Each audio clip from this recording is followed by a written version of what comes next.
Olá pessoal, e hoje abrindo a temporada dos vídeos aqui do canal de 2024. Vamos iniciar com o quadro Entrevista com Cientista e eu trouxe para entrevistar o querido Altair Souza. Ele que é pesquisador aqui na Unifesp, no Departamento de Psicobiologia, também é pesquisador lá na USP, na Escola de Comunicação e Artes, além de co-host do podcast Naruhodô, o podcast de divulgação científica, que é um dos podcasts mais ouvidos pelos alunos de Ciências Sociais e Medicina. Obrigado.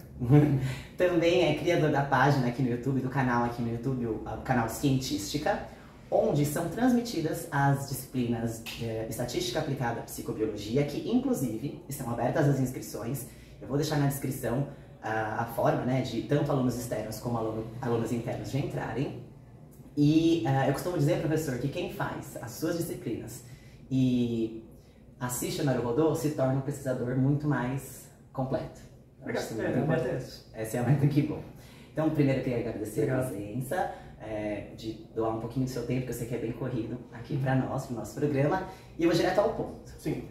Eu dividi essa entrevista em dois momentos, tá? Então, no primeiro momento, o que eu quero que você fale para nós? Nós somos um canal de divulgação científica, nós temos muitos alunos que ainda estão na graduação, que fazem iniciação científica, alunos que estão pensando em ingressar ou estão pensando em seguir a sua área de formação. Eu sei que você é formado em psicologia e você tem duras críticas à formação do psicólogo. Eu gostaria de te desapontar e dizer que não é só a sua formação, né, como psicólogo. Eu falo da minha área, né? Eu vou complementar dizendo que não é só uma exclusividade da sua área, infelizmente. E você é formado em psicologia. Eu queria saber o seguinte, você atuou como psicólogo na área clínica, então você seguiu essa área tanto como profissional ou de repente em algum momento que foi necessário estágio. Como que foi essa experiência e o que aconteceu para você decidir não seguir na área clínica, né, como profissional e vir para a academia? Aconteceu alguma coisa ou foi natural? Assim, eu atendi bastante. Eu me formei e durante o mestrado e doutorado eu continuei atendendo. Né? Então tinha um braço clínico, assim. Eu acho importante para a formação do psicólogo especificamente atender. É importante, né? É um braço importante o atendimento, assim, com supervisão, sempre com supervisão, né? Então, depois que você se forma, por exemplo, na graduação, durante a graduação eu já atendia muito. Tinha as matérias, eu fiz todas as optativas de atender, eu atendia bastante. Atendi em instituição, atendi em presídio, atendi na FEBEM, atendi... Hoje eu não sei mais se existe, mas chama FUNAP. É uma fundação que quando você termina o seu período no regime prisional, eles dão empregos. E aí a contrapartida é você fazer acompanhamento. E aí eu acompanhei alguns casos, assim, foi bem legal. Assim, atendi criança, adolescente, adulto, é legal. Então a parte positiva disso é que você tem acesso a mundos que você nunca teria como pessoa individual. Então, por exemplo, como é o mundo das adolescentes de 14 anos? Eu nunca teria acesso. Mas quando você atende é interessante, você tem esse contato, assim, é um espaço de alteridade, assim, seu mundo fica maior, sabe? Então, te ajuda a questionar várias coisas em você, enfim, é muito legal. Para a atividade do psicólogo, assim, a área clínica é muito importante, muita gente vai para isso. Só que tem um ponto importante. Por exemplo, eu sou cientista. Dá para fazer ciência a meio período, por exemplo. Então, por exemplo, eu sou pesquisador, eu trabalho lá, 80% do meu tempo eu trabalho, aí eu vou abrir uma tarde por semana para atender. Você vai ser um mau clínico, não importa o quanto você estude, não importa. O que dá é o contrário, você pode fazer 80% do seu tempo atendendo e uma tarde você escreve um artigo, aí dá, aí o artigo até sai bom. Então, clínica é uma coisa muito focada na sociologia do indivíduo. Você foca na relação do indivíduo com ele mesmo e na relação entre ele e as estruturas sociais. Né? Por isso que eu chamo muito a clínica da sociologia do indivíduo. Assim, né? É o contrário do Durkheim. Né? O Durkheim falava que as pressões coletivas, quando você entende as pressões sociais, você não precisa entender o que o indivíduo faz, porque as pressões sociais vão conduzir os indivíduos. Né? Então a força maior era do todo para a parte. E na psicologia da parte para o todo. Né? Então isso é importante. E para o clínico tem que ser uma atividade primordial, assim, não pode ser secundário, senão você vai ser um clínico ruim. E aí eu percebi isso durante a pós-graduação, porque a psicologia, hoje eu acho que não é assim, mas o curso tem 5 anos, os 4 primeiros anos é o bacharelado, e aí você ganha um diploma. E aí o último ano é a formação em psicólogo. E aí você ganha seria tipo a licenciatura ou não? Não, é a habilitação para psicólogo clínico. É o último ano. Entendi. Tá. Aí eu fiz os 4 anos e já entrei no mestrado. Eu fiz o 5º ano junto e eu terminei o mestrado com o final da graduação, na verdade. Tá. E eu já entrei no doutorado logo depois. Então foi seguidinho, assim. E aí eu percebi, assim, e tem um colega meu de turma, o Paulinho, que ele falou uma coisa muito, muito própria, assim. Ele falou, meu apelido na faculdade é Padre, né? Aí ele falou, Padre, você sempre vai ser sensível à clínica, mas você nunca vai ser um bom clínico. E ele falou de coração, assim. Profetizou. E foi muito bom. Foi muito bom. Eu falei, você deu contingência ao negócio que eu estava pensando, é verdade. Eu sou sensível à clínica, mas eu não sou um bom clínico. Porque eu gosto mais do método, né? Sim. Então, quando você atende clinicamente, você se preocupa muito com os porquês. Mesmo que esses porquês não sejam verdadeiros. Então, quando você está atendendo o paciente com alguma questão, algum tipo de sofrimento psíquico, ele busca porquês, né? E você foi formado em vários comos para perceber quais desses comos geram um porquê que não necessariamente é fidedigno, porque a pessoa te conta uma coisa e não é o fato. Não importa se é verdade ou não, mas o que importa é o que ela faz com isso. Né? E eu gosto mais dos comos, e comos de diferentes áreas, não só o como clínico, mas o como sociológico, epidemiológico, molecular, genético, tudo. Então, assim, foi uma questão bem pensada. Né? Muita gente chega, nossa, você atende e tal. Eu falei, ainda bem que não. Sabe? Eu te indico alguém e tal, mas eu não atendo. O como é uma coisa muito mais metodológica, assim, você tem que ter mais com o método. O como fazer. Né? E aí você usa isso, que é um problema que a gente tem hoje. Então, eu até falei isso em outra ocasião. Hoje a gente vive um mundo que eu chamo de mundo dos receituários. E se você procura as pessoas por aí, elas estão o tempo todo procurando como ganhar dinheiro, como ser feliz, como perder peso, como ficar forte. Né? Coach tem o coach é esse como. É o como. Só que as pessoas não reparam que atrás de cada como tem um quem. E esse quem te vende um porquê. E aí você fica preso nisso. Sim. E é uma droga. Não, maromba é assim. Sim. Né? Então, o cara é um exemplo de vida, porque é um marombeiro e tal, mas ele só faz aquilo. Sim. A vida dele é aquilo. Aí é fácil. Entendeu? É a mesma coisa de o cara é jogador de futebol, ganhou Copa, jogou a vida inteira futebol. Aí no final ele vira palestrante motivacional, ele vai motivar você a quê? Ele só sabe jogar bola. Só jogar bola. Entende? Então, não, assim, pode ser uma pessoa legal, sim, mas você tem que usar como meio, né, como comos para você, pessoas que têm um porquê parecido com o seu. Sim. Né? Tipo, eu sou um funcionário de banco e eu gosto de trabalhar no banco, suponha isso, eu quero fazer uma carreira, eu tenho que procurar alguém dessa área. Sim. Não vou me motivar, sei lá, com palestrante, não faz sentido. Sabe? Então, isso é bem complicado de hoje. E a ciência, ela mexe muito com esses comos globais, assim. Então, você aprende como escrever um artigo, e esse é um problema. Por que dentro da universidade tem muita gente muito docente, inclusive, que não é cientista. Ele é um produtor de artigos. Ele pegou o jeito. Sim. Então, é igual uma fábrica de calças. Então, a máquina faz a calça. E aí fica um processo automático. Quando você é cientificamente educado, você produz aquele artigo como uma forma de se observar. Então, se eu sou um docente, eu tenho uma carreira, eu tenho que pensar o que eu vou fazer daqui a 10 anos.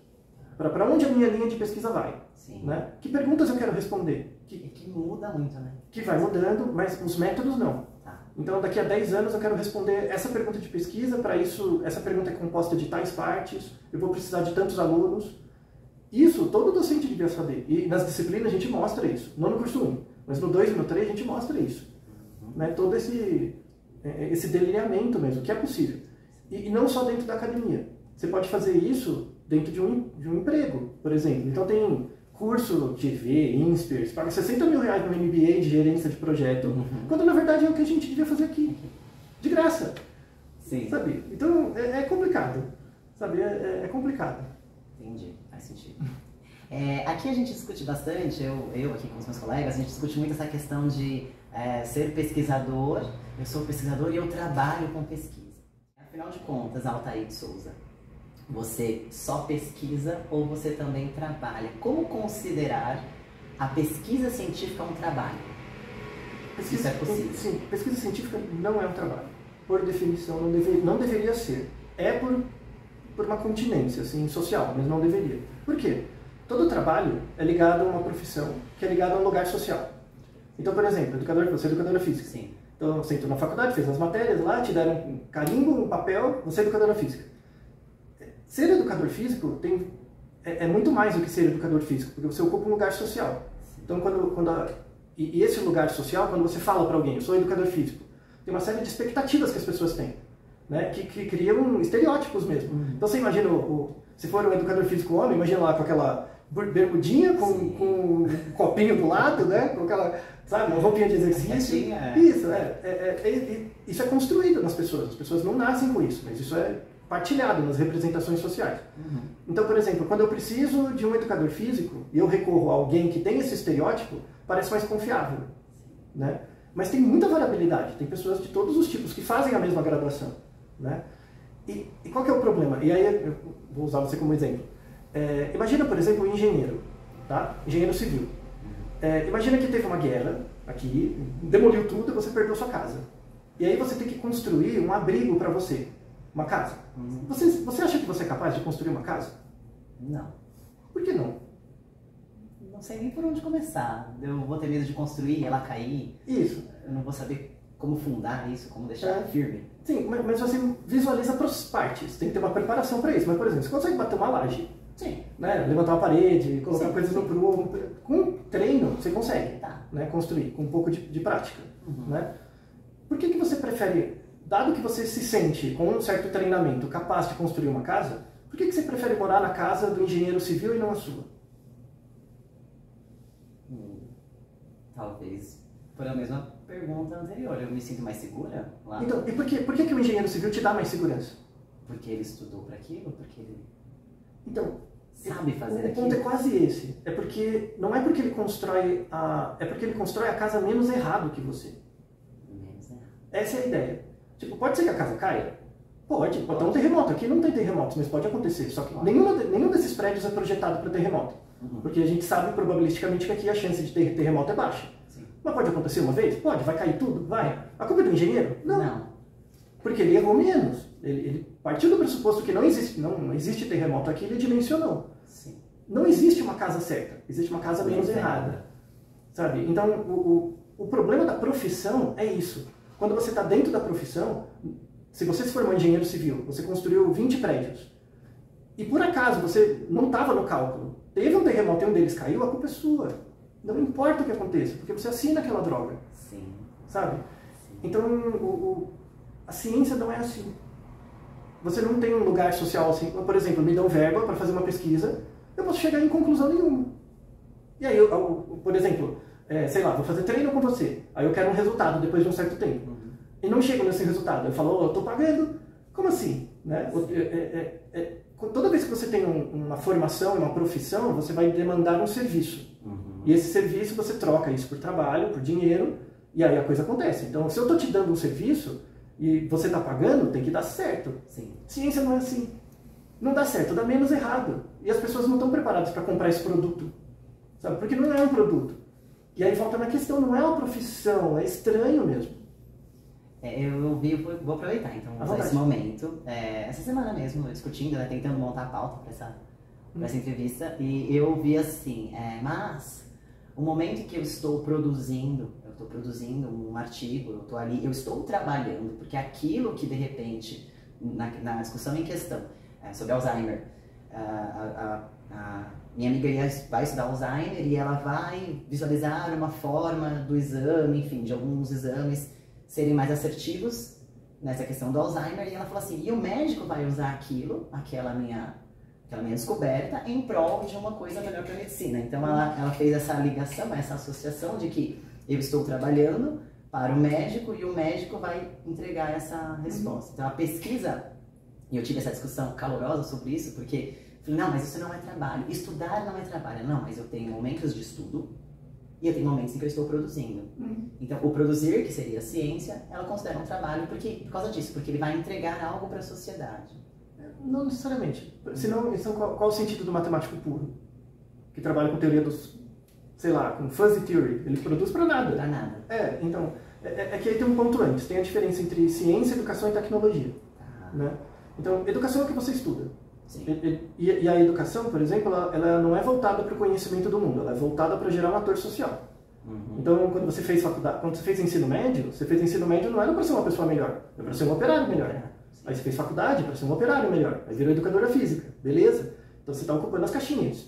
Né? Essas caixinhas são boas para os outros reduzirem a incerteza sobre você. Então, essa é uma pessoa que dá treino menos errado.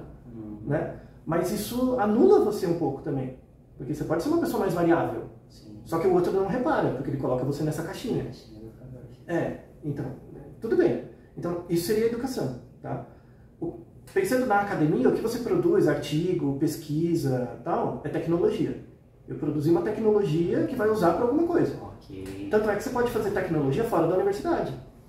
Você pode ser se você é tipo o professor Pardal, sabe? Pega motores e trabalha, você está criando tecnologia. Né? Então, a tecnologia é a aplicação do método científico. É só a aplicação. Então, o que você produz de estudo, trabalho, artigo, resultado, remédio, é tecnologia. E aí, o que seria a ciência? A ciência acontece raramente. A ciência é quando você pega ou a educação ou a tecnologia e usa isso para se ver. Não existe ciência sem um agente. Então, por exemplo, pega seleção natural, tá? A teoria da seleção natural. Você tem pressões biológicas evolutivas num ambiente para modificar o pool genético de alguma espécie. E aí, aumentou o clima, diminuiu o clima, isso aumenta a reprodução ou diminui. Esse mecanismo não precisa ter uma entidade que pensa.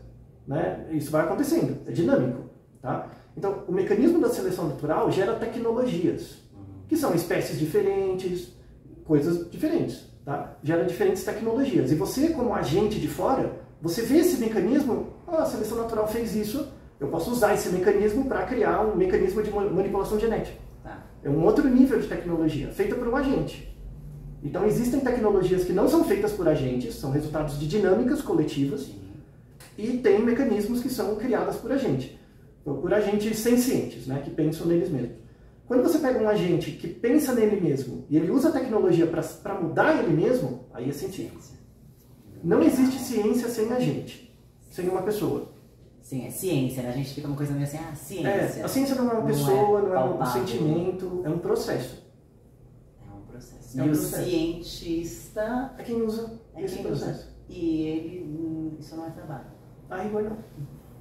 Então, se virar uma profissão, assim, pode ser que vire, não tem problema. Mas se ele virar uma profissão, vai ter uma expectativa social. Se tiver uma expectativa social, vai demandar serviço. E aí você tem que estar certo. E a ciência não é isso. Essa parte é a contradição.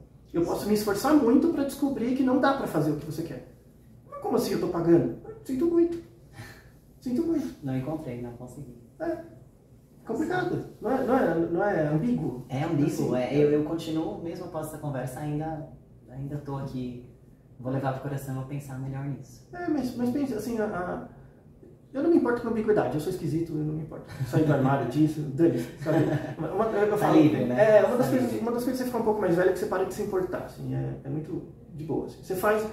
Tem dois tipos de pessoa. Tem as pessoas que fazem o que podem, tem as pessoas que fazem o que tem que ser feito. E é isso, velho. Você tem que fazer o que tem que ser feito. Não tem conversa. Sabe? Quando você faz o que tem que ser feito e a coisa acontece, você vê o resultado e você vê que isso te muda, tanto as coisas boas quanto as ruins, a coisa vai ciclando e você vai andando. Isso é até papo de psicólogo, assim. Quando você é criança, e a gente esqueceu que ficou adulto, né? Sim. Crianças pequenas, elas não pensam muito, elas fazem. Então brinca, pega, bate, e aí ela faz a coisa e depois presta atenção no que ela fez. Ela se comporta, aí tem um resultado, ela olha esse resultado e muda. Isso é uma lógica científica. Sim. Mesmo. A gente esquece quando a gente fica adulto. Você começa a pensar primeiro. E achar que você vai mudar o seu comportamento porque você está pensando. Mentira. Eu teria que mudar o meu comportamento, observar essa mudança. Exatamente. Então a gente tem que ficar uma criança grande. E aí é uma coisa que eu falo bastante no podcast, né? Que as crianças não são pequenos adultos, mas o adulto é criança grande. E isso é uma coisa central, assim. Por exemplo, eu não gosto da palavra motivação. Você é educadora física, né? Eu não gosto. Tipo, não existe motivação. Faz.